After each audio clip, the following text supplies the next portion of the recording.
He's seen better days. If you're hearing our voices, it means it's time for It's This Meets That podcast, where we watch the worst movies from trailer and credits scene by scene, so you don't have to, but maybe you should. I'm Russ. I'm Jared. Yeah. Haven't we all? Haven't we all? It's only gonna get better or worse. Yep. Like the only funny line in the whole movie. Oh, good. Okay, so we're back with our full breakdown of Saw 4. That's right. From 2007. What a time travel nugget this is. Time capsule of a movie. Is this? I don't know why I'm asking this as soon as we started recording instead of looking it up for 2 seconds before. Is this the worst Saw movie? I think it might be. It's either that or 15. Saw 15. Sorry, Saw 15. Saw 5.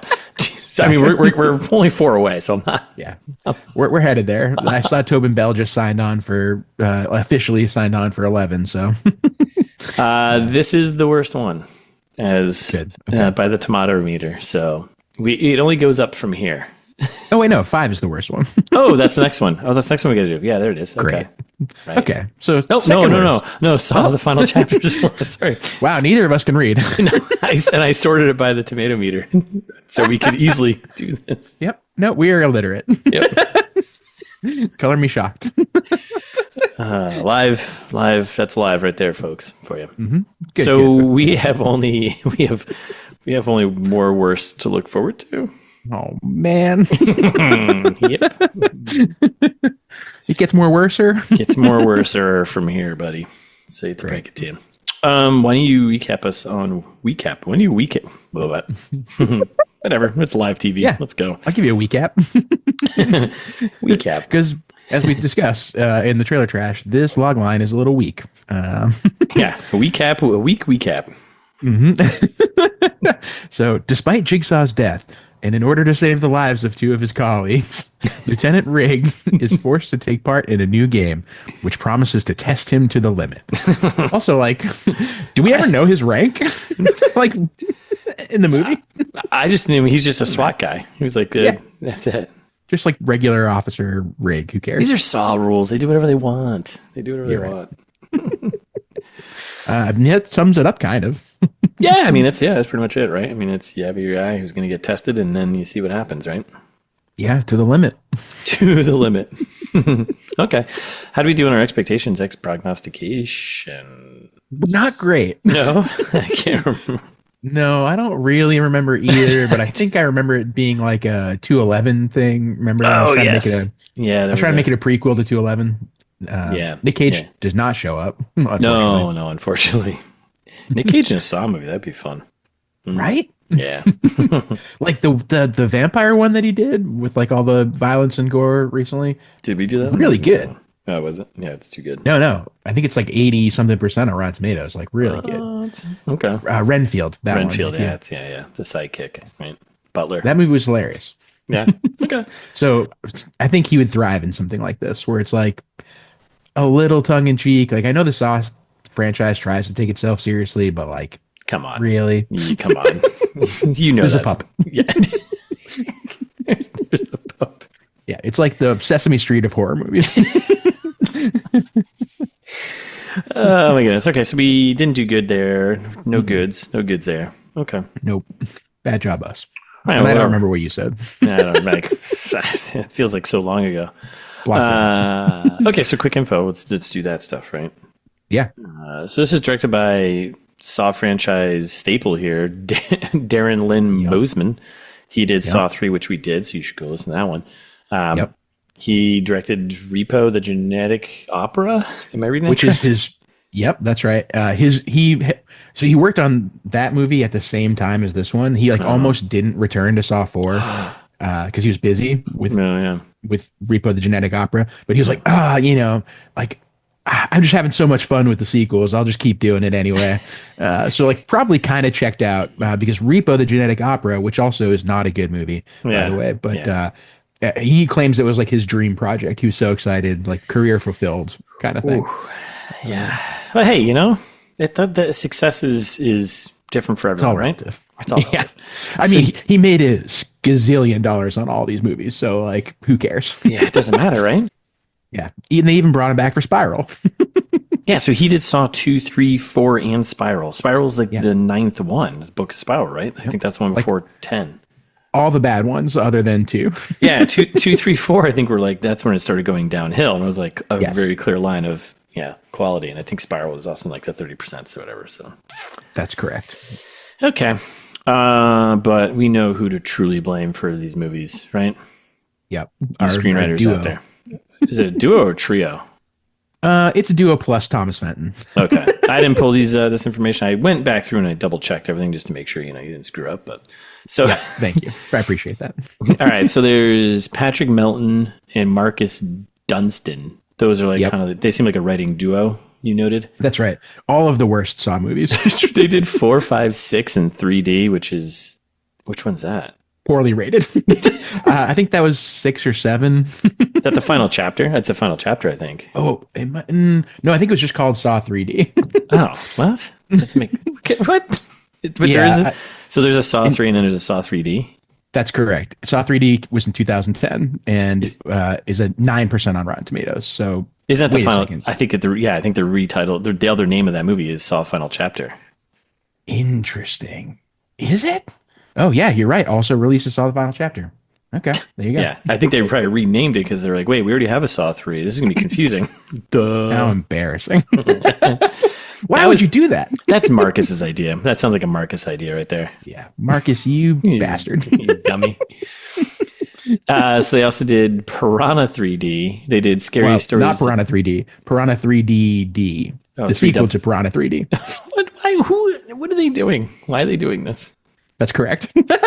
So these two are idiots. These two are dum-dums, right? Except, and this is why I included it, because they also did Scary Stories to Tell in the Dark, which was awesome. Yeah. I don't know, like, did you see that one from a couple years ago? No. Did you? Is that for like young? That's a young adult. Scary to Tell. That's a young adult like book series, isn't it?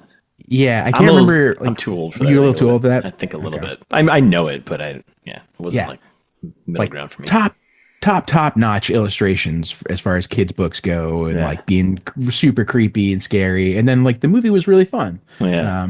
And I think it's at like 80% or something on Rotten Tomatoes too, like really well received. And then the rest of their careers are garbage. So wait, did they do, I don't have it up in front of me, but did they do Scary Stories to Tell in the Dark before these movies, or did that come out after? No, way after. Scary Stories to Tell in the Dark was 2019. Okay, and so they wrote all these they tried to write all these like scary adult movies, and they realized, we have a kind of a kid sensibility. So let's just go adapt material that someone else already wrote. Yeah, let's dumb it down a bit. Yeah, I guess they kind of did with Saw and Piranha too, because they didn't make either of those first ones. No. So, and as we'll learn in the fast facts, that there is a Bible of Saw for when you're going to go work on one of these movies. So, which apparently they scrapped, which maybe they shouldn't have. Yeah, we'll get there. That's right. And then the third of this trio is Thomas Fenton. Who has done nothing except for this movie. That's why I included his funny credits. So he was a grip in Double Dragon, like the one from the 80s Double Dragon? With 94, I think. But yes. 94, yeah, with wasn't that Brandon Lee? It was was it Brandon? I don't think so. Double Dragon was awesome. Mark Damascus. Mark wasn't that Damascus. What's his name? The guy who hosts like the Iron Chef now. It was him and oh, you're right. Mark Dacascos. Yeah. And Scott Wolf. Scott Wolf. That's it. Yeah. And Alyssa Milano. So good. That movie's a great time capsule. And I love movies that are based on arcade games because they're like, this can't be a movie. Yeah. don't do that. There's no story here. I was playing Double Dragon 2 The Revenge the other day. Yes, on NES. Yeah. Yes. Great game. Fantastic game. I love Double Dragon. But then I realized, like, watching the story, it's like so funny because you start in the docks, and then you start in the city, then you go into the city, and then you go from the city to the jungle, and then you go from the jungle to some like dark mansion place. Like, how is this? Yeah, and it's all set in like post-apocalypse California. So you're like, I don't understand. Hilarious. So ridiculous. He was also an additional photographer on Halloween 4. That's correct. Nailing it. And then other than that, he wrote a couple like little things that no one's ever heard of or done, and that's it. And then Saw 4. How did he get? Yeah, I don't know. It's so funny. Someone's like, we got a couple extra 100,000, 100K. Let's go pay this guy to like, what? Like, yep. They did not invite him back for 5 or 6. No. So Thomas Fenton, I think on IMDb, his IMDb biography was wicked funny, and I shouldn't knock him because this is probably going to be us someday too. But it was like, absolutely, it was like he went to, like, when he was a boy, he went to some school that you're like, no one's ever heard of this school. Like, it's supposed to be like a famous school, and then it's like started making movies when he was in 5th grade. Like, I'll bet he did. Yeah. His true love of cinema came about when he saw E.T. Yeah. We all know that origin story. Yeah. Wicked funny. All right, so who's in this one? So we got the mainstay, Tobin Bell as Jigsaw there, John Kramer. Scott Patterson plays FBI agent Stram. Yeah, I think Strom. Strom? I think the H is the Strom. Yeah, I didn't hear Stram. Well, I don't think they ever said it. Yeah, I don't think so either. I was like thinking back, did they say his name? They did. I don't think they ever refer to him. No, when they first introduced him, when they came down to the basement with what's her faces from 3, right? Carrie, Detective Carrie. Carrie, that's it. Yeah. The great name, Costas Mandylor. Sick name, right? He plays Detective Hoffman. I should have looked it up because like he's doing a funny accent for half of this movie, and I was like, "Who is this guy?" He's Australian. That's like, yeah. I didn't look up anything else about him, but like you can tell he's not doing a good bit. No. A little bit of his Australian coming through. We'll roll now. Yeah. Or another soul trap. I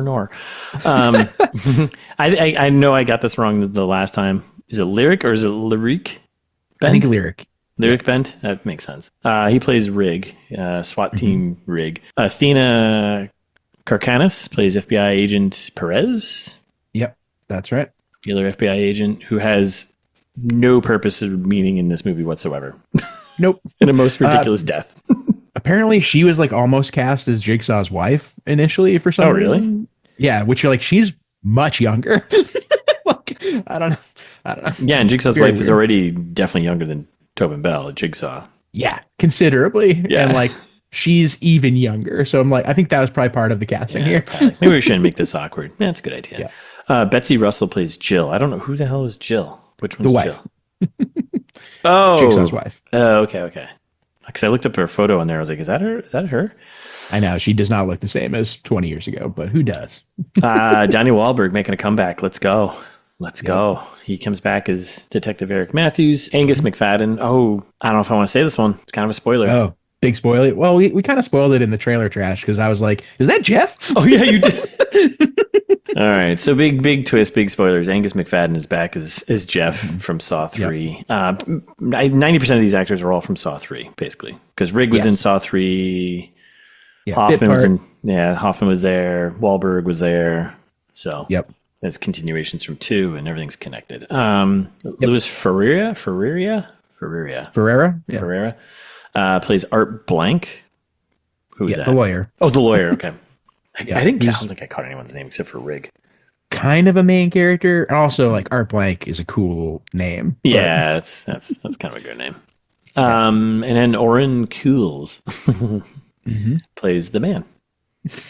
Which, like, I mean, we can all dream to be credited as the man. Love to see it. I can only hope. Yeah. Not sure which man, but he was the man. It's not capitalized. Yeah, like if you look up a photo of this guy, and listeners, my face blindness strikes again on this one because I cannot recognize the difference between Hoffman and Agent Strom for basically the whole movie. I will tell you, I'm on board with you on that one. Hoffman, Strom, and even the lawyer there, Blank. I was like, they kind of all look like. Blank looked a little different because he looked like a poor man's Joe Pesci, but. Yes. Straight from Casino.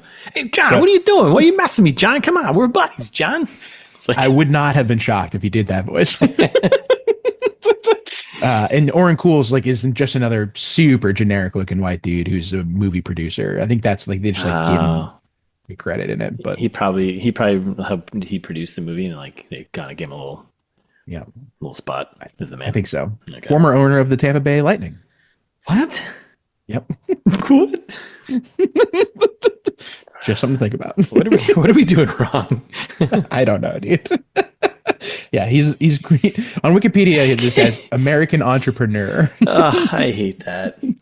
How do you go from like owning a professional hockey team to then being the man in Saw 4? I mean, so he produced all the Saw movies, or I think all of the Saw movies, and then his big thing was 2.5 Men. He's a producer on 2.5 Men. That's huge. That's made $1 gazillion. Oh man.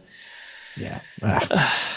Oren Cools. So cools. So cools. All right, let's get some He was numbers. a figure skater way back when. That's why he owned the Tampa Bay Lightning. That's right. Figure skating, because that's like playing hockey. Related. Dope pick. That's right. All right, so production numbers. That's why the people tune in, right? That's right. That's right for that stuff. Worldwide, this movie made. Oh my god. It's okay. This number's too big. Yep. That's right. For the production budget. Worldwide, this movie made $135,759,694. Incredible. Like 35,000 fanatics. Pretty close to 50-50 split. Domestic 63 million, international 72 million, just because there's more people out there, you know. Video made another 32 million. An astonishing video amount of money too. Like it just keeps on coming. That's a gift that keeps on giving. All on a budget of 10 million. Now I think incredible. Saw 3, we had talked about fast back in that one. That was at the time the most expensive one budget wise, I think, right? Like 5 million. Yes. And this like doubled it. Oh my god. These movies are so dirt cheap to make. They just keep renting that same warehouse in Toronto and that's it. Got to hire some guy, come up with some crazy traps, and that's it.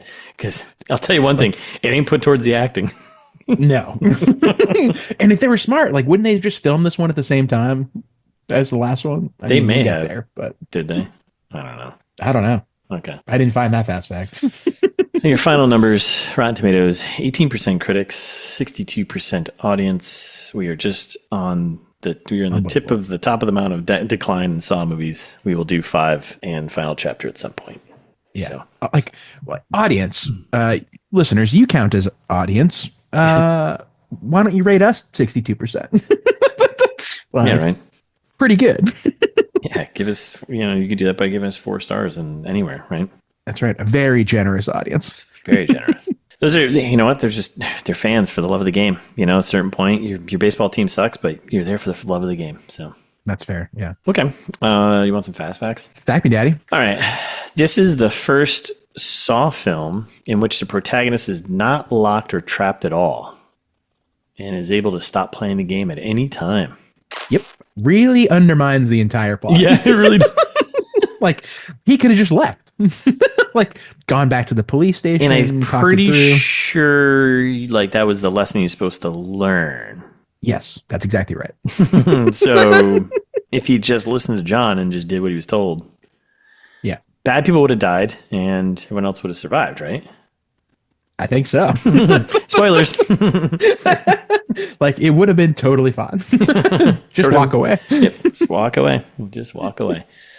The first version of the script explored John Kramer's life. It described how a burglar entered his house and killed his parents when John was still a child. The script was later used as the basis for Marcus Dunstan's film The Collector from 2009. So 2 years later, just reuse it. Yeah, I mean, I'm glad that they didn't do that. We already got too much John Kramer backstory, in my opinion. Oh my god, this one's tough. This one's tough. If they had done, imagine if they had talked about his parents. I would have been so pissed. Oh my god. Oh my god. Yeah, this movie's got this movie has like an Inception level of flashbacks and spoilers. It's a nightmare. This is basically Saw 3.5. It's like a continuation of it in a way and like runs in parallel to it. And it's like, I think there's a moment where we're in Saw 3 doing a flashback within a flashback, I think. Yes, that's right. I think I really actually maybe even within a flashback. There might be a third level of flashback. I think there is. We need a knock. We need someone to fall in a bathtub to get us out of this. That's right. Everything else is moving much slower. Yeah. Which, by the way, we can do The Collector one of these days because it's sitting at a nice 29%. Oh, it's beautiful. Sweet spot. Yep. Our Patrick Marcus duo here fails again. Oof, boys, we're coming for you. The seamless transitions between separate scenes in the film were not created using digital effects, but were done practically. For these transitions, the sets were built in such a way that 2 separate scenes could be filmed in one shot without interruption. Which was kind of cool. Cool, but kind of a little confusing at first. Wicked confusing. Cool shot, badly explained. Yeah. It was. It's one of those moments where, like, if you have a cool, like, don't use all your cool ideas unless it's important to the story. If it works for what's going on, because like the first time it happened, I was like, wait, what? Yeah, I was like, wait a second. Is John in the police headquarters now talking to this guy? Oh, it's just a transition shot. I was like, what? Yeah. Is this a big goof that they just left in where the wall fell down in between the 2 sets? The guy just turns and walks into another room, and now he's in another dimension. Where are we doing right now? That's right. Just because it's cool doesn't mean you need to use it. Make sure it works for the story. A little life tip. A coroner was on set at all times for the autopsy scene, and it passed completely uncut by the MPAA. Unbelievable. Yeah, like, what are you doing, MPAA? I don't think they even know. They're like, whatever. Yeah, mortal enemies of the pod, the MPAA. Yeah, absolutely. The Tobin Bell body cast used took 2 weeks to be constructed. The scene was originally supposed to take place at the end of Saw 3. Which would have made sense. Would have made sense. But they're probably like, 2 whole weeks? We can't wait that long. No, you gotta get this movie Put out in the there. next one. Yeah, this movie's gotta go make money now. Make money now. Oh my god. In the making of the mausoleum trap, prosthetic thread was used on both actors. Louis Ferreira really couldn't speak during filming. However, Kevin Rushton could actually see. Which I was like, how does that work? Yeah. Listeners, at the beginning of the movie, there's a guy with his eyes sewn shut and a guy with his mouth sewn shut. Yeah. And I was like, if his eyes were really sewn shut with the prosthetic thread, like why? How could he? How does it? Man, whatever. Science. Yeah. The photos of rape victims seen in the room where Ivan is tested. Ivan's the motel clerk guy. The motel creep, yeah. Motel creep, all right. Or of Darren Lynn Boseman's girlfriend, his assistant, and his lawyer. Like, kind of fucked up, right? Yeah. I mean, babe, listen, I need you to, can you just, get a little blood on you, tie yourself up? Jared, it's called acting. You're right. You're totally right. Okay. Jesus. Even though producers wanted Donnie Wahlberg to reprise his role, his schedule made him unavailable, and his character was not included in the original script. However, after shooting began, his schedule freed up, and the script was rewritten to include his character. Yeah. He was like, guys, I just opened the newest Wahlburgers. It's okay. I'm free now. I'm free now. We need at least one C-level actor in this movie. Yeah, he's not. I'm not putting him. Somebody people will recognize. Yeah, Donnie Wahlberg. We'll get that whole New England constituent. Yeah. But it's also, I feel like, really illustrates how like slapped together the script of this movie was, because they were like, oh, actually, we'll just change it to include a major character from the last one. Like what? Midway through filming. Sure. Why not? Did we already cover this one? This is the first installment of Saw film series that doesn't open with a character in a trap. No. The other one was the protagonist not actually trapped at all. This one, so remember all the other ones kind of like open with that hot start in a trap. Yep. This one, not so much. Not so much. They're like, let's change up the start. Yeah, let's change up the game a bit. Yeah. Don't change what works. Oh, whatever. It made a ton of money, so it doesn't matter. Yeah, who cares? Who cares? It doesn't matter. Okay, it's a long one. Riggs' wife, Tracy, is not seen nor heard from again after she leaves the house. Although it is implied she was kidnapped as well, this storyline is left ambiguous. The revisions in the scripts result in her shortened screen time. In the early draft, she was one of the targets of the game and would be suspended over the ice block trap. After Donnie Wahlberg agreed to reprise his role, the trap was rewritten and Tracy was dropped as the incentive for Riggs to search for the city, which... I don't know. Did it bother you as much as it bothered me the whole movie? Because I was like, what happened to the wife? I totally forgot about that. There's so many threads and there's so much stuff going on. There's like so much stupid stuff going on in this movie. I actually forgot about her. And he's like finding photos of her the entire time. And I think we got to the end and they did the wrap up. I was like, totally forgot about her. Yeah. They just wrote her out because of Donnie Wahlberg. That's called a plot hole. That's called a plot hole right there. Like, so he's literally, now this is mind blowing. The entire time he's getting all these clues with her face and photos of her. I was so mad. And at the end, it's just Donnie Wahlberg. Yeah. He opens the door like, oh man, where's Tracy? Donnie Wahlberg. Yo, dog, can you get me down? Like there were so many, like there were envelopes about Tracy, like she really needed you at this moment or whatever. You're like, I completely forgot about that. Like if you're gonna change the whole script like that, cut those parts too. It is so. It's the driving motivation for him to go there, and that's why he doesn't choose to not. Oh my god. Where's my wife? Where is she? I feel like this moment right now is the ending of a Saw movie where it's all wrapping up, and I'm like, dun dun dun, dun dun dun. Oh my god, dun dun dun. All the flashbacks in my head. I'm like, wait a second, there was the photo of her. Tracy?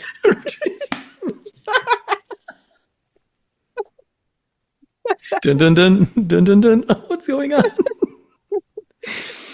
That's his whole motivation for doing this, and why he chooses to do it, and that makes more sense. That's right. Donnie Wahlberg. I'm done. Let's wrap this one up. Oh my god. All right. So that's funny. All right, we got 2 more left here. So this is the first. There's a lot of firsts for the Saw film. Saw film. It's the first bad one. It's the first. Well, it's the second bad one, I guess. But it's the decline.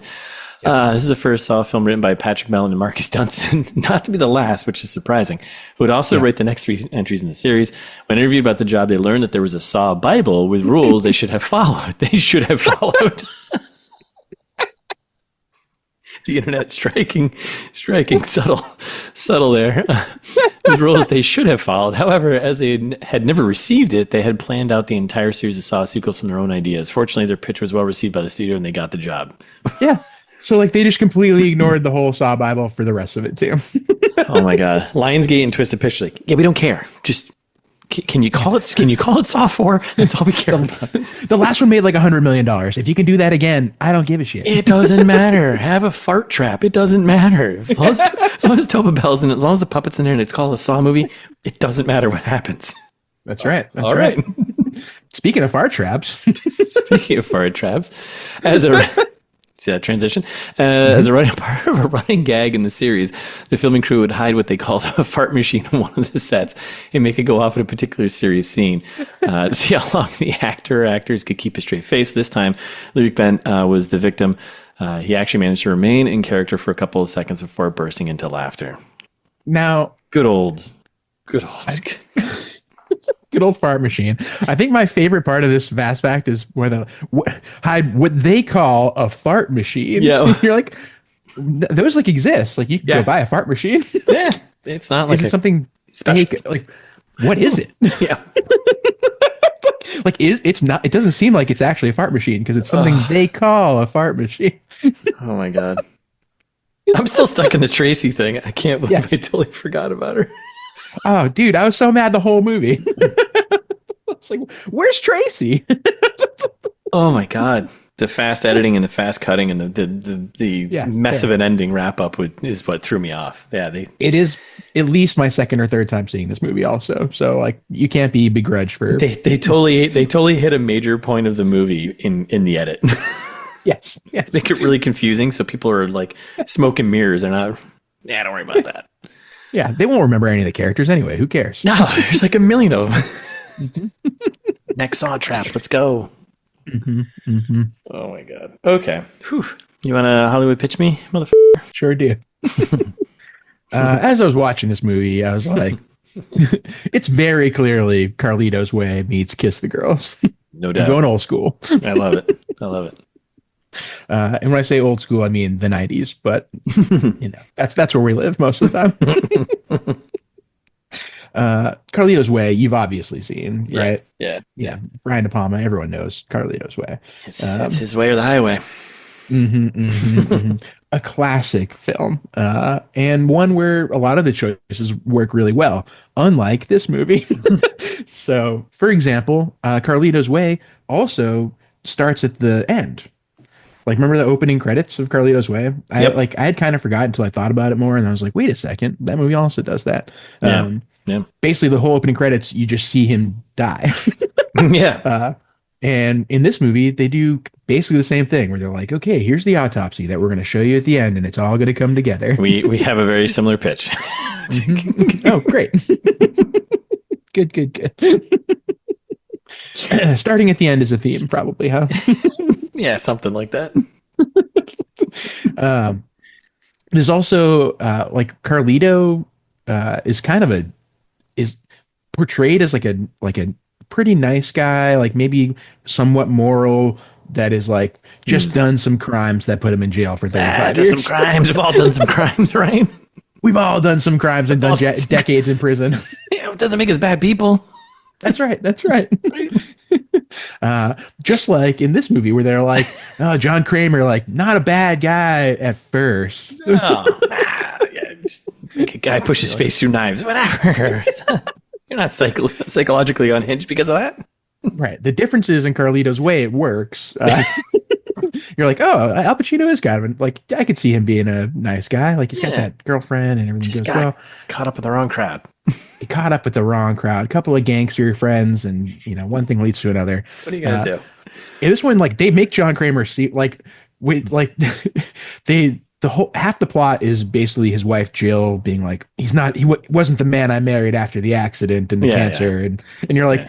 No, he like even every flashback they do with him before that, he still seems like a monster. He still seems he's still got a little bit of a creep tone to him, Yes. It's just hiding within him, and then these moments are the thing that crack it open. That's all. Yes, exactly.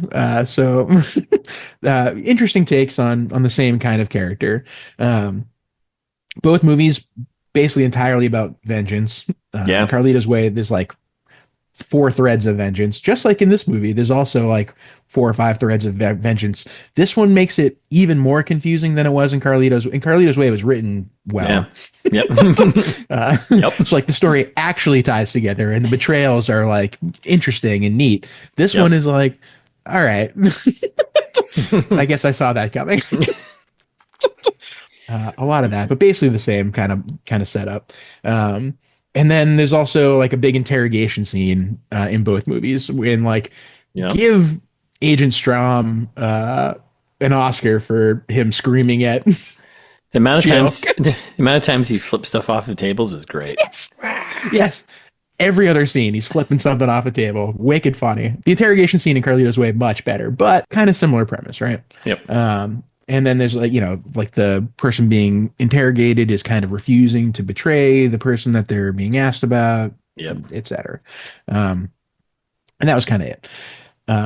Now for Kiss the Girls, did you see that one? I don't think so. I know it, but I haven't seen it. Don't see it. It's bad. If it weren't in the 90s, we would probably do it for the podcast. Yeah. It's too old. Yeah, not a good movie. But it's also basically the same movie as this one, just with good actors and Jeremy Piven. Yeah, okay. All right. So it's got Morgan Freeman, Ashley Judd, friend of the pod, Carrie Elwes. Carrie Elwes, yeah. He was in the first Saw movie, yeah. Yep, that's right. I have seen this movie. Okay, you have? Okay. Yeah, and Brian Cox. Yeah. I mean, all-star cast. Let's go. Like, right? Yeah, and Jeremy Piven. Yeah. Comedic relief. Yeah, exactly. But basically the same movie. So like there is this detective who's like trying to find his captured family member, which is how this one starts. Yeah. And then Tracy disappears, so it doesn't really matter. Just like in Kiss the Girls, kind of like Naomi, who's the kidnapped character in that one, who's the niece of Morgan Freeman. Like they save her at the end, but it's like an afterthought. Like they're like, oh, and you're free now too, and you're like, wait a second, that was the whole motivation for the whole movie. Why would you do that? Tracy. They also do some like pretty good, like kind of like gruesome murders. Obviously, the whole premise of Saw is that in Kiss the Girls, there's like really only that one big scene towards the beginning when they're like, oh my god, this guy's a monster, whoever he is. Yeah. There's secretly multiple murderers involved. Yep. Just like in Saw. And the big secret baddie at the end is the cop, just like in this. Right? Carrie Elwes. Eels. Yeah, whatever. However. Yeah. It's Carrie, send us an email. Okay. How do you say your name, for the love of God? I love that guy, but I cannot pronounce his name to save my life. No, you can't. I don't think I can either. Eels. Right? Eels. And like both movies kind of have a happy ending. Like the main character lives. Yeah, that's happy, right? Yeah. The one you're rooting for lives. Yeah, and Kiss the Girls is also kind of like that. We were like, well, I guess I was rooting for Morgan Freeman, and I'm glad he lived, but am I? Am I? And that's pretty much it. All right, that's a good pitch. I like that. Yeah, thanks, dude. What do you got? Oh man, I got half. This is very similar to yours here. So I went with it's pretty clearly The Hunger Games meets Memento. Clearly, yeah. Hunger Games. I'm just going with the tests of trials through various games to survive. I'm just kind of sticking with like that theme of like, okay, all right, you're just surviving through these, tests upon tests that can get violent tests that can take your life, and that's kind of like unexpectedly violent. Yeah. I guess from a Saw movie, you're kind of expecting it, but yeah. Yeah, but even still, some of them you're like, what? Why would you do that? Yeah. What a weird thing to do. I think honestly, that's all I got for The Hunger Games. Okay. Keeping it simple. Yeah. Meets Memento. Memento now, we open with the ending. Story of vengeance. A lot of flashbacks. Yep, too many flashbacks. I love Memento. Memento's a great movie. And the flashbacks are designed to be part of the story, which makes sense. Editing, kind of nightmare when the first time you watch Memento, you're like, what? And then second time, you're like, okay, now I get it. This movie, I think you're just kind of like, what? This is the second or third time I've seen it, and you're right. I was, what? What? The only difference was I remembered Tracy. Yeah. I have brain. What? Kind of an origin story, too, for... Right? Memento kind of dives into the origin of the main guy there. What's his face? Blanking his name. Getting the shots. Memento guy. Yeah, Memento guy. Let's call him Memento guy. Brain guy. Yeah. Hunger Games also does that too. Like a bit of like an extended universe origin kind of thing of like, how did we end up in a situation where we pit children against each other for sport? Oh my god! And what else? Memento here. We get the revenge thing. We get the beginnings of the opening. We get the editing thing. We get the flashbacks. There's definitely there's some twists in there, right? Yep. Oh, big twists. Yeah. Isn't Joe Pantoliano? Isn't he? He's a cop, isn't he? Oh, I don't remember. Isn't he a cop? I think he's a cop, and he was helping him out, like kind of off on the side. I think it's this whole thing. He explains like, "You've been doing this forever. I help you. I get you so far, and we keep going back to the same place." Yada yada. And that's when he's like, "Oh, you killed her," and da da da. And he's like, "Wait a second, I was just here." Yeah, spoilers for Memento, but it's not. It's still very confusing. Go watch it. Yeah, I don't think he really explained it. No, not really at all. The first 2 minutes of the movie is the spoiler, so true. I think that's it. Yeah. I would imagine John Kramer is like a weird Latin freak. Like I'm sure if they let him, and maybe some of the later movies where we haven't seen them yet, of like he's probably saying Memento Mori to somebody. I'm assuming. Oh yeah, right. Like that's exactly his whole thing. Is like remember your mortality. Yes. So cherish life. That's his whole thing, right? Good pitch, dude. Nailed it. All right. That was good. Good round of pitches right there. Ready to break this thing down? Let's break it down. Let's do it. Let's deconstruct this saw trap, huh? Nice. Yeah, something no one has ever done. Nope. not survived. Okay, so we committed Lionsgate with their big gear moving logo, very probably designed just for the Saw movies, Saw franchise, Lionsgate movie. Twisted Pictures, the team behind the Saws.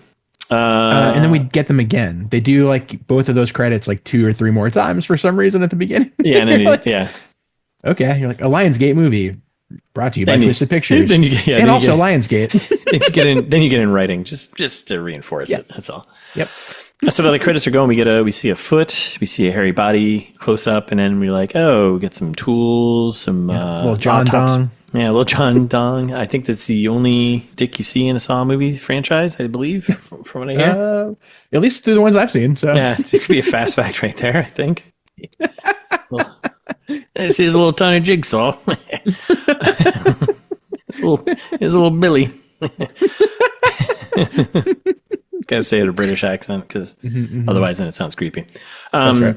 All right, so then we're in the morgue, and we got autopsy going on. We see close up of some knives, and Jigsaw, he's dead, throat slit open. This is basically he's seen better days. He's seen better days. We got a little skull cap thing going on here too, right? Yeah, they like peel his head and then they like cut the skull, and it takes so long. Like this whole scene's drawn out to like 5 minutes. They like chisel through his skull. They pull out his brain, which also they just kind of like yoink it out, and like it's definitely connected. They definitely they just pull his face off, like pull it down. Like, what is this how this works?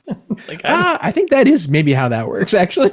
Just pull his face. I was like, oh, okay, it's like a rubber mask. I mean, they had a coroner there, so got the slow-mo hammer into the chisel into the skull cap thing. But yeah, so they pull his brain out, and which definitely should have been connected to something.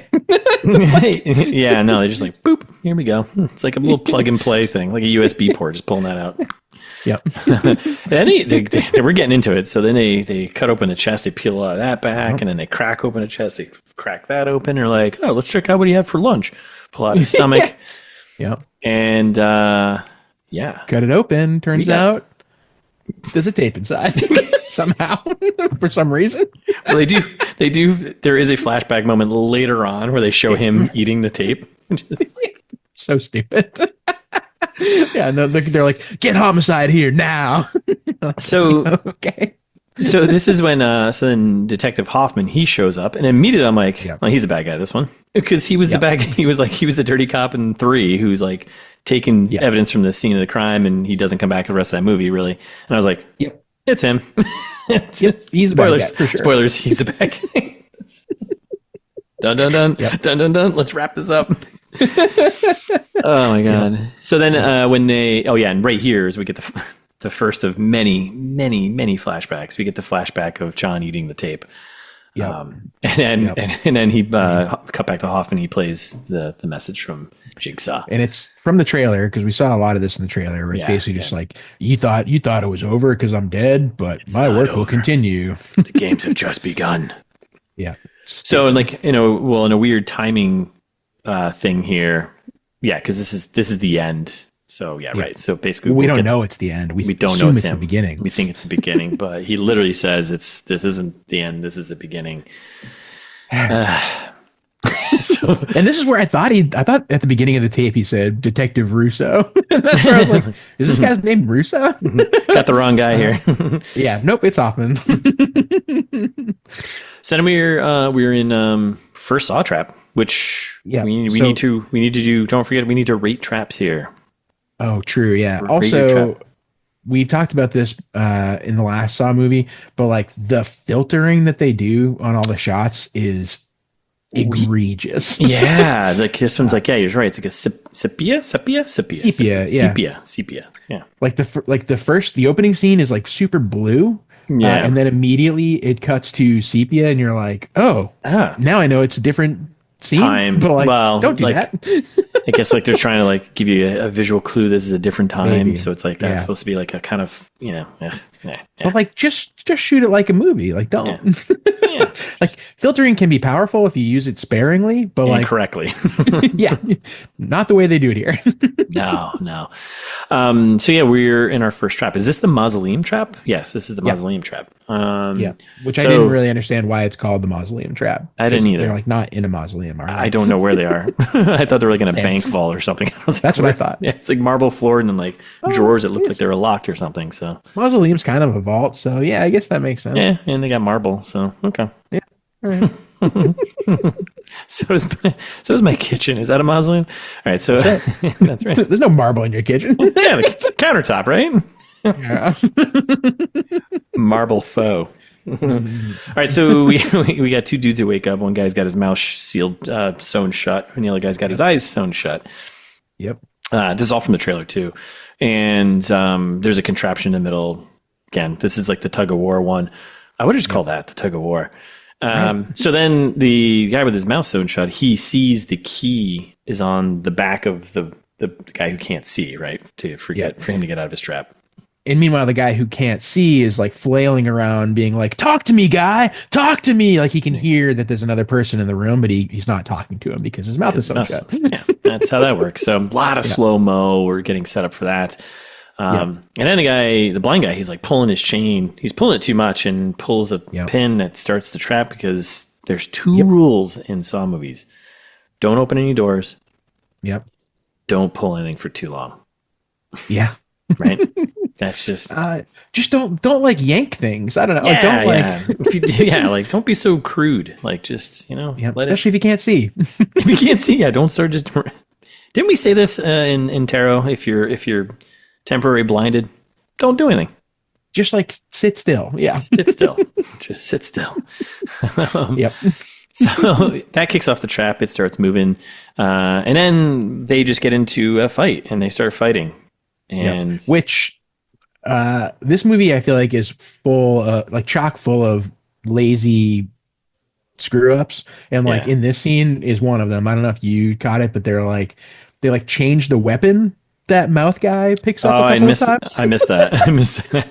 Yeah, like blind guy picks up a crowbar and then that changes to something like a hammer and then changes back to a crowbar. And then mouth guy picks up like a multi-tool and then like that kind of turns into a couple different things. Turns into like a candlestick and turns into like a piece of rope. Or you're like, what? You're like, how did you even manage this? Like who's the script supervisor? So they're fighting, fists are going, they're swinging, they're hitting each other, stabbing each other, whatever. I mean, should we give the spoiler now that this is the lawyer? Sure. Yeah. Why not? Yeah. You don't put the connection together because like they kind of mask him throughout the rest of the movie, and his moments he pops up. I mean, there's the scene of him being a lawyer with a haircut, and this one you can't quite tell. Yep. And I recognize him none anyway. So it looks like you're like, wait, is that Hoffman from the last scene? Is he in here? Kind of. So long story short, the silent guy, he kills the blind guy, gets him over the trap, and he just goes to town in his head. It's like, dude, 2 hits. Let's settle down. Jesus. Bashes him with a hammer. Yeah, it's violent. Like 1 or 2 hits is survival. 3, you're starting to enjoy it. Like let's go, right? Yeah. And then for this, I hate this. Then he rips open his stitches in his mouth. Which like, why didn't you do that 10 minutes ago? Yeah. Like if you talk to the guy. Yeah, you can see this guy's freaking out. I also love how like the lawyer drops like some like over the top like kick to his head at one point. I'm like, what? Do you know martial arts or something? What's going on here? Yeah. So he like rips his mouth open and screams, and you're like, all right, well, and that's the title card. And Saw 4, here we go. Rate that trap. All right. Okay. What's our scale again here? So we got creativity. Our parameters here. We got creativity. We got difficulty, which I think we added a sub one to that one. Difficulty to escape and difficulty to build, or difficulty to enact. Yep. We got R&Rs we're switching over from O-Nos to R&Rs. Yep. How many? And then what would we do? Yep. What was the scale that we were doing? Do you remember? Just 1 to 5. 1 to 5? Okay. Yeah. Okay. Just 1 to 5. We'll keep it simple. I think creativity on this one, like a 1, like very low creativity. It's just tug of war. It's tug of war. That's all it is, with a blind guy and a guy who can't speak. That's a little bit. Maybe I give you 1.25 for that, but no, I guess we don't even get to see the payoff though. Like, what was the machine gonna do? It's probably gonna be awesome. That's a good point. Yeah, because like they end up just fighting and he ends up killing him. It's like because it gets all going. It's like they just can get pulled into it and like mangled up. But right, that could have been cool. Yeah, I'm giving it a 1. No, I'm giving it a 1. Yeah, you're right. That's a 1. Difficulty to, let's say, put together doesn't seem that hard. Pretty low. Yeah. A couple of gears, couple of chains. That's it. I guess the stitch work, maybe like sewing someone's eyes shut seems kind of difficult. Yeah, you just glued them. But yeah. So I'm still giving it a 1 on the difficulty to create. Yep, agreed. Difficult to escape. I don't think it seems that hard. Like if he just opened his mouth, he'd be like, hey dude. Like I know it's painful and that's crazy, but like, dude, this is a survival situation. This guy's freaking out. Rip open your mouth and be like, yo. Hey, the key is behind your neck. Yeah. I'm gonna grab it real quick. Yeah. Hang on. I'm gonna be scarred for life, but I kind of want to be alive. So yeah, and not even that scarred really, as we'll find later on when his mouth is totally fine. He's got like a half Joker smile. He's fine. Barely. Yeah. I don't know how I got these scars. So yeah, a 1 on that. So this is not going well at all here. No, first trap stinks. Yeah. Oh no's. I feel kind of low. It's pretty lame. Yeah, I think also like a 1. Like, sure, terrifying at first to lose one of your senses, Absolutely. but If you have a little common mostly for the sense, blind though, guy. if you're blind, just, Get tight. anyone in here, hit something if you're in here. Are you know? Yeah, That's figure it it. out. Just do some common sense. Yep. And mouth guy, just open your mouth. If you could do that and like tear it open, let's go. So Would have been totally fine. Like some of the other things are like truly terrifying to escape from. yeah, right? the first one, the very first saw trap, which we're going to get into, terrifying. Yeah, horrible. I don't want to do that. I don't want to do that. So this one, you're like, all right, not that bad. not that bad. What would you do? Sounds going soft. I would, I said, I'd open my mouth. Guess which guy are you? Let's go with either one. Or which one do we want to choose, or do both? I guess, right? I think blind guy's more of a challenge because Yes. that one you're like, Where am I? where am I? Who, Right. like, what is my situation? You don't even have any sense of what's going on. Yeah. Although, if I were blind guy, I would probably immediately reach for my face, Right. where my eyes are sewn shut, and like try and maybe around my head, where maybe Yes. I would find that key that's attached to the back Hey, of my you head. use your other senses to figure out what the hell's going on with you, right? Yes. Yeah. Exactly. Yeah. Exactly. Okay. And mouth guy, like we already talked about, just rip open the mouth earlier and Just let it rip, buddy. Just let it rip. figure it out. Yeah. What would you do? Same thing. This seems easy enough. I don't think. This one's lame. This one's lame. Yep. Okay. So title card, Saw 4. Here we go. So then we're in a. So I'm gonna say this right now. This first couple scenes move at like a fine pace. Yep. Like we're kind of slowly going, but I will say this movie Yeah. does not stop. It's an hour and 32 minutes, 35 minutes. It does not stop. Yep. And it just ramps up in terms of like the jumping from where we are to multiple locations. So It gets chaotic. it's going to get chaotic. So just, bear with us. Yep. So I appreciate that. we were in a creepy basement warehouse, right? The same warehouse probably that they filmed all of the entire movie in. We got the SWAT team rolling in, scenes from a trailer. We got Rig, he's there. Then we got the SWAT bot rolls in because they're like, oh, we don't know what's going on in there, right? And Yep. Hoffman's calling the shots from somewhere behind the scenes, right? Yep, from safety there. We got a camera on this little bot here, and it's coming down. iRobot, that's kind of funny. Yep. And then the camera sees it's Carrie from Saw 3, the one who got her chest torn open by the inescapable acid and key in the jar thing trap, right? Yep, exactly. But you only see her face, and so Rig is like, "Oh my God, it's Detective Carrie! I gotta go save her!" And then just like throws caution to the wind and like runs through several doors into a room, and like it's so stupid. Which I'm gonna say right now, he is not a good cop. Yeah, he's a SWAT team guy. Terrible cop. He's a terrible cop throughout this entire thing. Like, and it's a Beginning setup to end. just to show that he'll willy nilly just open any door anytime he wants. Is basically this, but like, I mean, and then the worst part is that they do explicitly say that 4 or 5 times. he says it right here. Hoffman's like, I know. he literally says, he's like, hey, never go through an insecure door. Yep. Safety tip. Yeah, this is Safety tip from inside the movie. Yeah, but yeah, he's sausage devastated when he sees Carrie's body, right? And he's like, like they're all talking about, get the rats off of her, like take her body down, and he's like, Hoffman's like, we can't take the body down, it's evidence, and he's like, come on, man, please cut her down. Like, you're the worst. You're a SWAT team guy. This is why you're SWAT team. Let the detectives do their thing. Worst cop of all time. Meanwhile, there's like this movie also, which I don't remember in the last one. Did they do this in the last? I guess they must have probably. What's all that? the writing on the walls. They did that. They did not as much. In the third one, they definitely did it, but not as much as this one. Okay, it's stupid. It's just so much. Like also heavy-handed. The setup for all that. Oh, I got to write all this stuff on the walls now too. Like right. And then you're like, why would you? I don't know. Yeah, like it's. Like in some of them, they're cleaned, like it's written and then cleaned, so you can only see it with luminol, and you're like, why? Okay, so then FBI agents Strom and who is it? Perez. They show up, and special agents here. They show up to the scene here, and we get like a little bit of a pissing contest between the FBI there, and Strom's supposed to be this hard-headed FBI guy who knows everything, right? Yep. Oh, they do. It's kind of important only because it's a setup for later.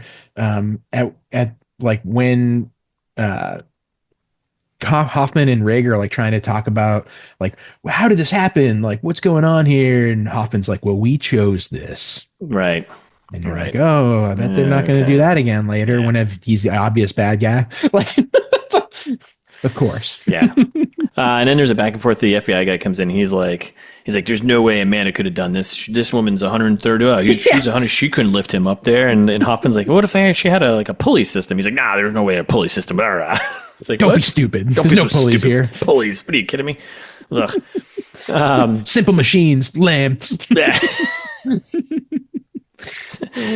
So yeah, we get that introduction to them, and then we cut to interrogation. Well, we jump to the police headquarters where Rigg is watching an interrogation of Jill. He's watching an old interrogation of John. Yeah, Jill, and he's also like, sorry, Jill. The first Jill. interrogation of Jill. Yeah, and also like reading a book. Oh my God. Like, Jigsaw, is he the murderer the cops want you to think he is?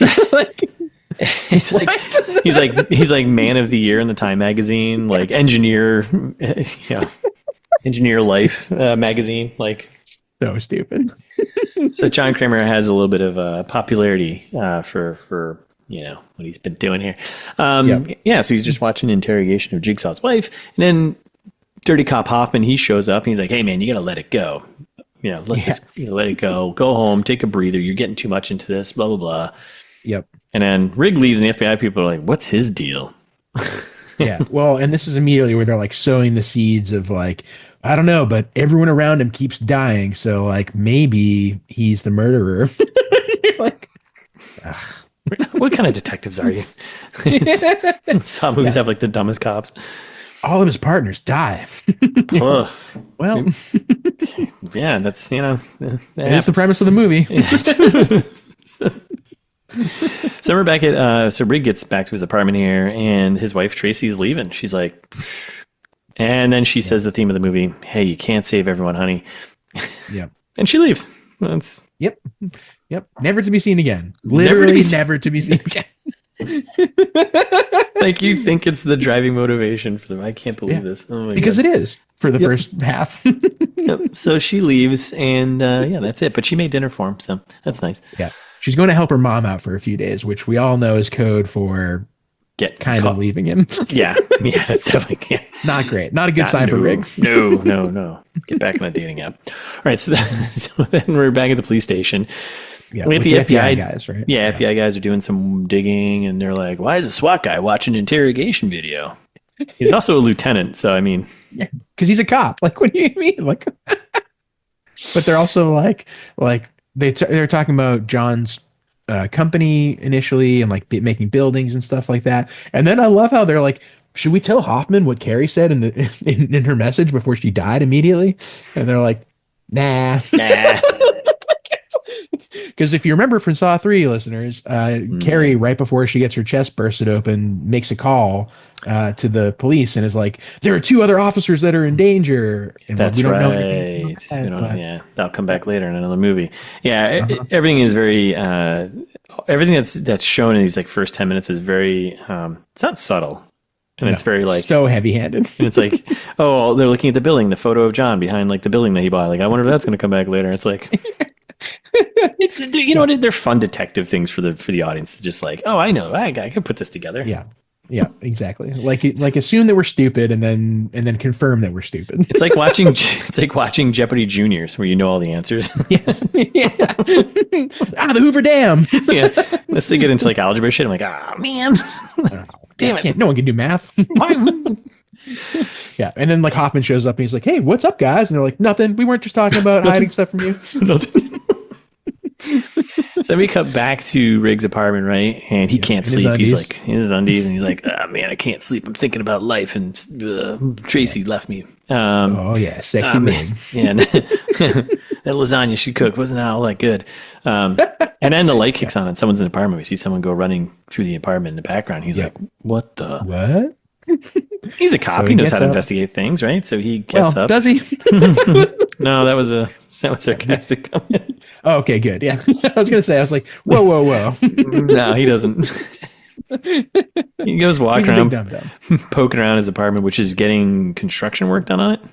That's what I was like, the whole apartment's covered in plastic for some reason. Like, I don't think this was here before. Did they set up the Dexter kill room for him? Like, what's happening? Yeah. And then he's going through the plastic door, and we get a little jump scare, and someone grabs him. Gotcha. Yep.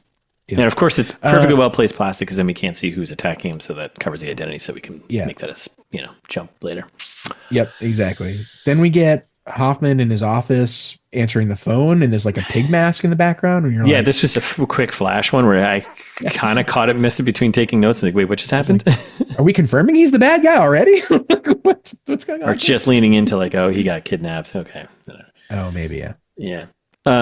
Because I think I'm prognosticating, or ameliorating, but I mean, right? Like there's obviously his story, so I assume 5 is going to like, what's the flashback for him? Why is he involved in this? Because they don't really get into his involvement at all, other than that he is involved. No. Like there's obviously a trap for him that's been set at some point to get him to like, carry this out.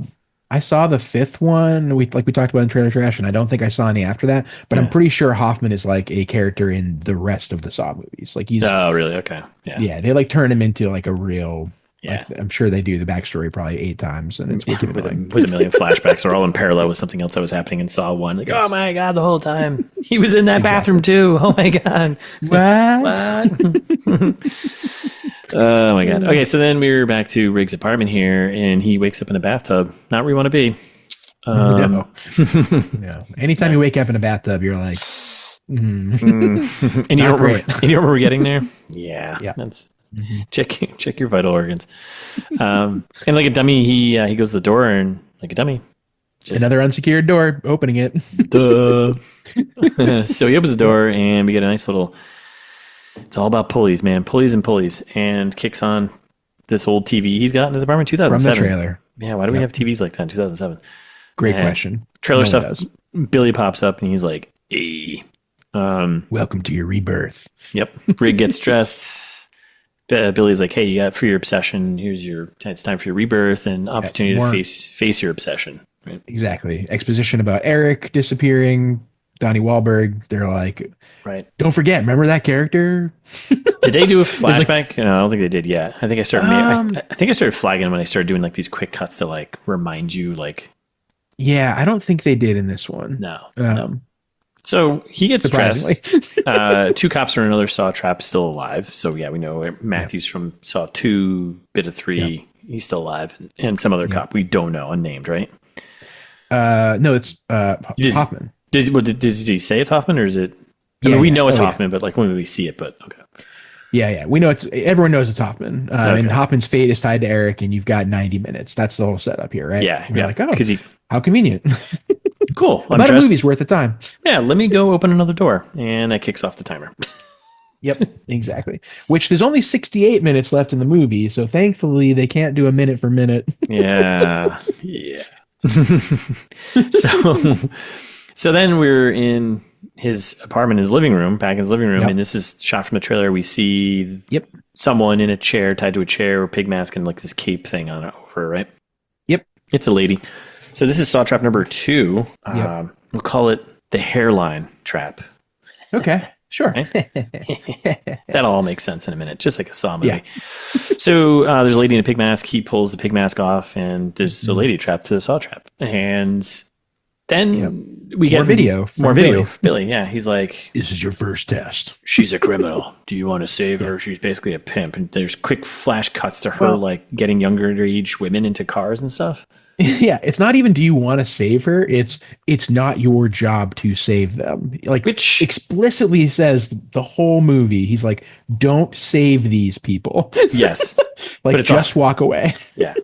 But he's a cop, so I mean that's his job. It's his job to save people. So dumb. How can you go after a guy whose obsession and his job is to save people? That doesn't. I guess that's fair. Right? That's like it's still like, I don't know. If you're that's like going to the pizza guy and being like, your obsession of making pizzas is like, I'm going to torture you and put you through these various tests because you love making pizza. Like, all right. Yeah. There's a ball of dough and a bag of tomatoes on the counter. Ignore them. Ignore them.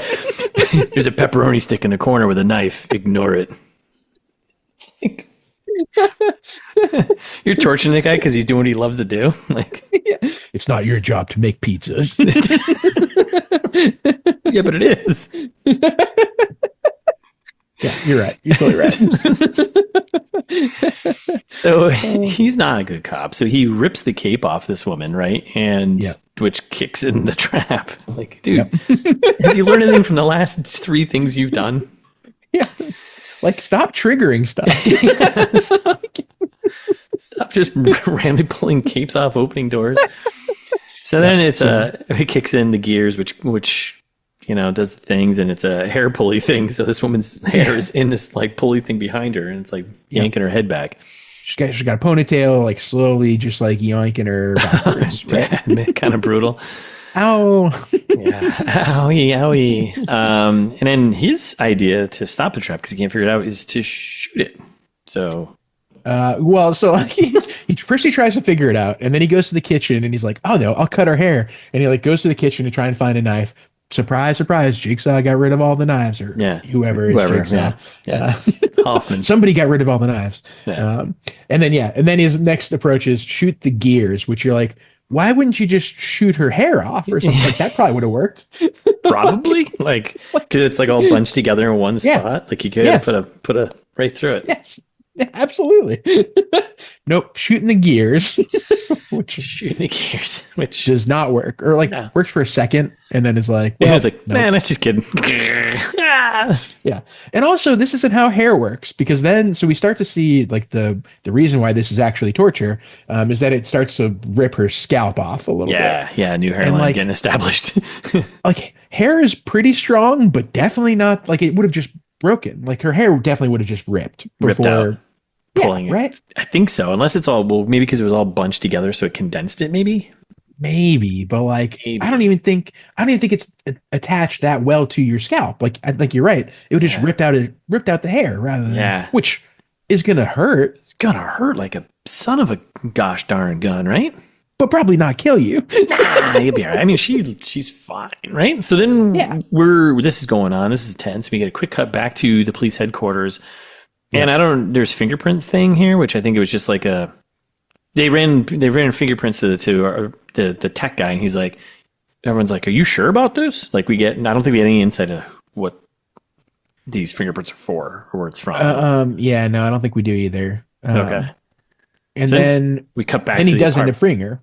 So we cut back to the apartment, and it's the classic Saw shooting where like cameras move around really fast, flash cuts, jump cuts, trying to build up this craziness, right?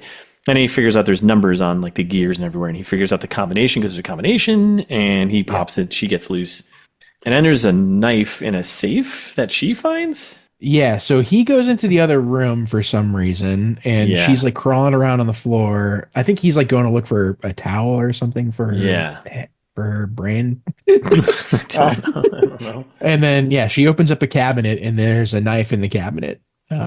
And then she tries, like, then they get into a big fight. But there's a note in there, because the note she reads, it's Jigsaw telling her that this man's trying to kill you or something like that, right? Yep, exactly. Yeah. So, it's this guy was saving you. You have to kill him, or he's going to put you in prison because that's you're what it was, criminal. Right? Because you're a criminal pimp. Exactly.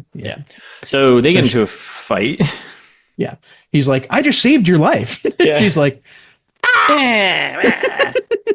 so they're fighting, and then this is one of our first like, oh, that's a cool way to cut to another scene, but also makes no sense whatsoever. And he's like, they're fighting, and he throws her into a mirror, and she goes through the mirror, which then cuts us back to the police headquarters. And I was like, what? What? I was like, oh, that's a cool transition, but it was like, what? I'm so confused.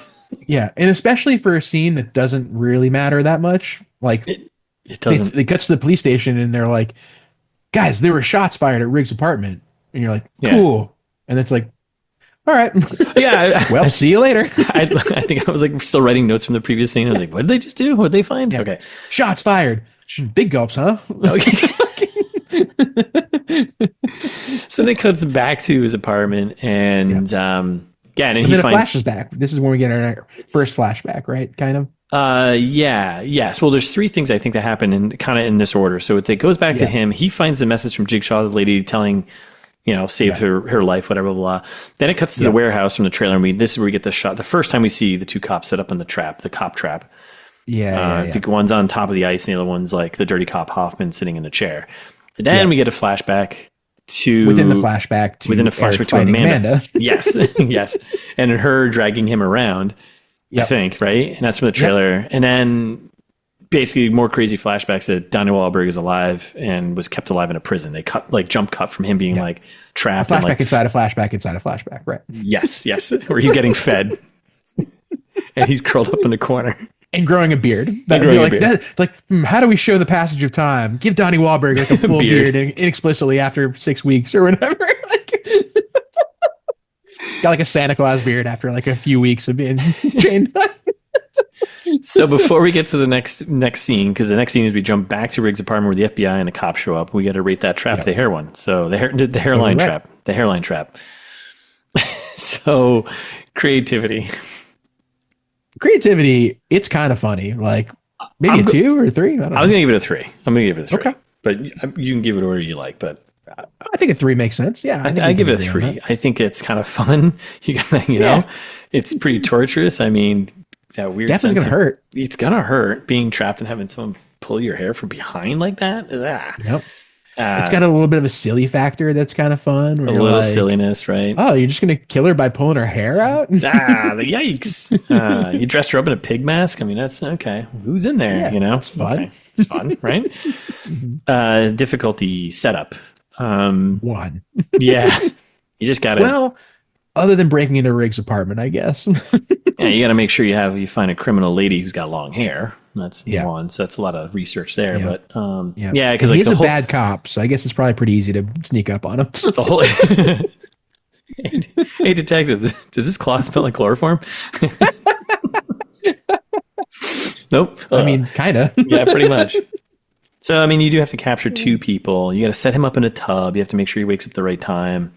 Yep. Little logistics, but I think we'll give it a 1 in the setup there. Yeah, I agree. A couple of years. There's just a safe with a knife and then the TV kicking on a recorder. That's all easy. Yeah. Now, difficulty to get out of.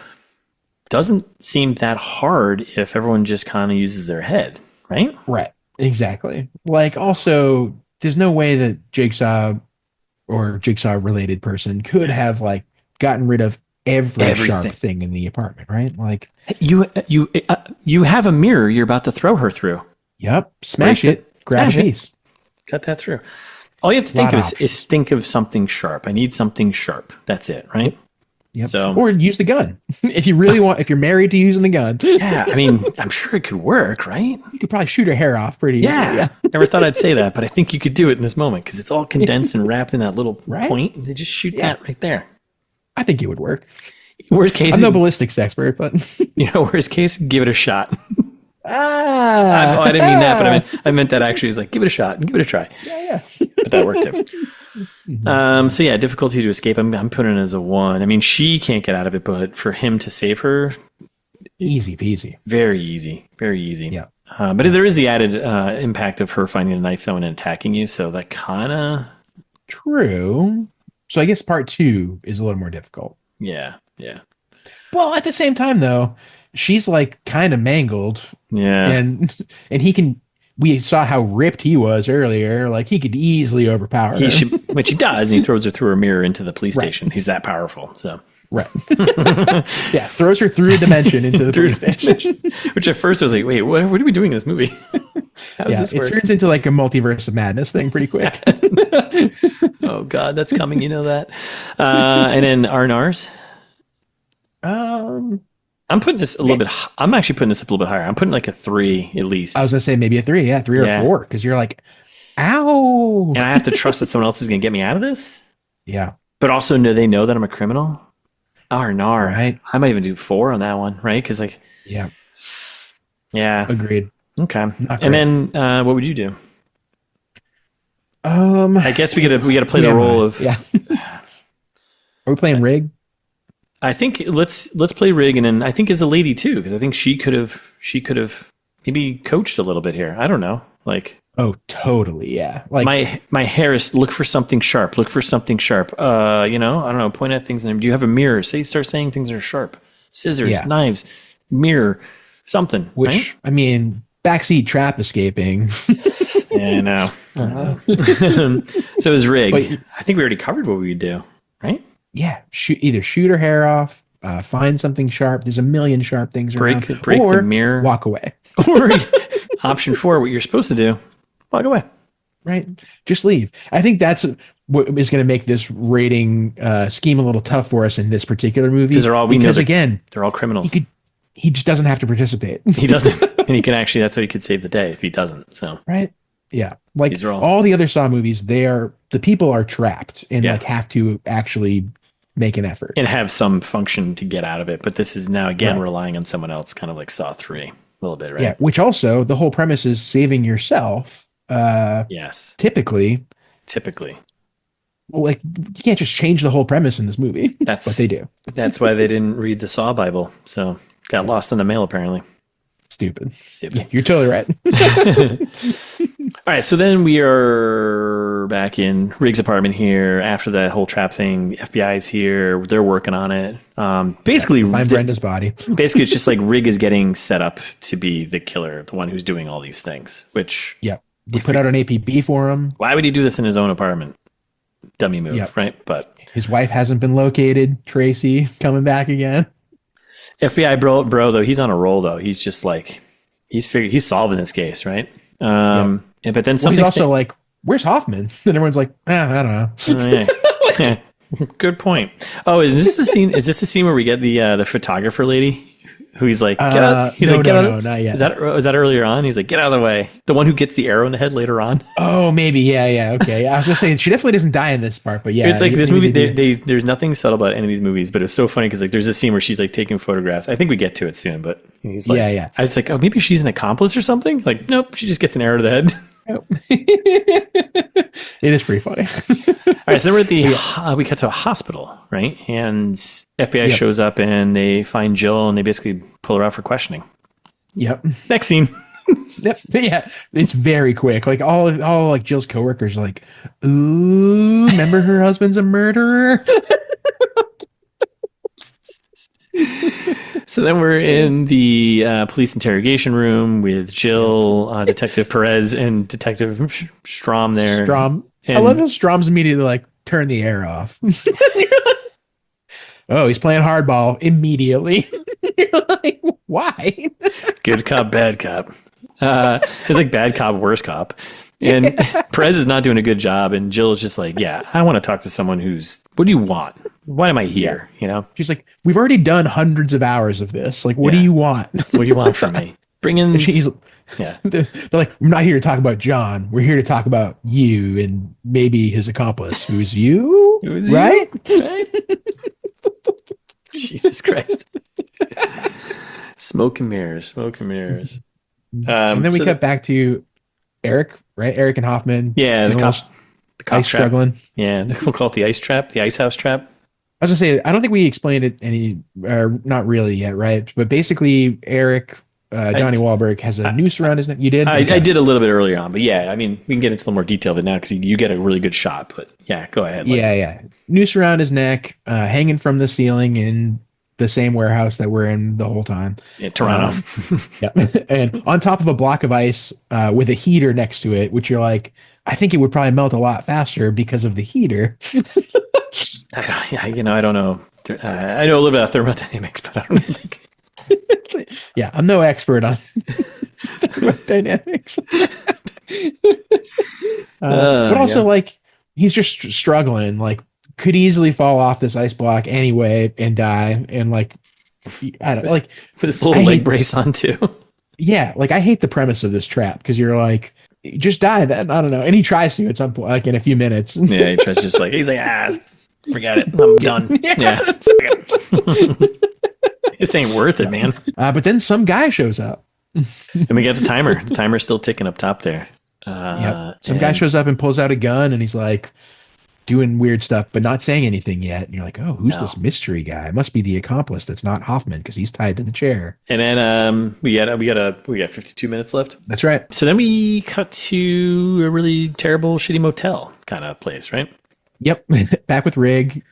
And like, yeah, walks in and like some, like, I don't know, like maybe a homeless guy like yells at him. Yeah. He's like, what are you looking at? Yeah. And then we get our motel creep being like, sir, can I help you? Please. Well, because we did forget one thing here. Rig comes across keys, because that's another big part of Saw Trap movies, right? He comes across a motel key. So he grabs the key. It's with the end of that, I think the hair pull, the hairline trap. So totally. Yeah, you're right. So yeah, then we're at the motel, and Rig goes to the motel room. Another unsecured door. Which at least this time he like pulls his gun out, but you're like, that's not secure. Not going to help. No, bud. He opens it up, and this shot from the trailer, we see the suitcase on the bed, and you're like, you see the hair, and we get some quick flashbacks of like Tracy and like some of these other things. You're like, oh no, that's her head. Oh no, that's going to be her head. Yeah. Is he going to Gwyneth Paltrow her already? Oh man, that'd be great. No, he opens the suitcase, and it's the pig mask and recorder and a photo of the motel clerk downstairs. And a picture of his wife is there too, for some reason. Tracy, yes. To just continue to reinforce that she's supposed to be in the ice trap one, or we know she's not, but she should be somewhere. That's right. Cameras are watching. We got quick flashes of him, super fast cuts of him in black and white, like still photos, like you're being watched, you know?